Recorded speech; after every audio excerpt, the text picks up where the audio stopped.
না হচ্ছে, তাতে করে এটা মনে হচ্ছে যে পশ্চিমবঙ্গের ক্ষেত্রে দল এখানে তৃণমূল কংগ্রেসটাই কংগ্রেস হয়ে গেছে। অল ইন্ডিয়া কংগ্রেস কমিটির অ্যাকনলেজমেন্ট অনুযায়ী এখানে তৃণমূল কংগ্রেসটাই হচ্ছে গিয়ে পশ্চিমবঙ্গ প্রদেশ কংগ্রেস, আর পশ্চিমবঙ্গ প্রদেশ কংগ্রেস বলে আদতে কোনো বস্তু নেই।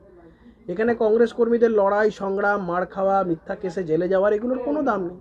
দিল্লি নেতৃত্ব এগুলো মানেও না, এগুলো মানে এই নিয়ে কোনো তাদের মাথা ব্যথাও নেই কি হলো না হলো। তৃণমূলের যত রাজ্যের মানে দুষ্কর্ম, চুরি জোচ্চুরি, এগুলোকে কংগ্রেস প্রোটেক্ট করছে, লিগালি প্রোটেক্ট করছে, পলিটিক্যালি প্রোটেক্ট করছে। তো এগুলো দীর্ঘদিন ধরে চলতে পারে না।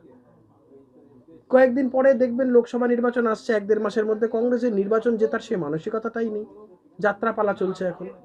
এইসবগুলো করে তো আলটিমেটলি আমরা নির্বাচন জিততে পারবো না। যদি সেটা হতো, বিগত কয়েকটা রাজ্যের নির্বাচন হলো, সেখানে কংগ্রেস ধরাশায়ী হলো।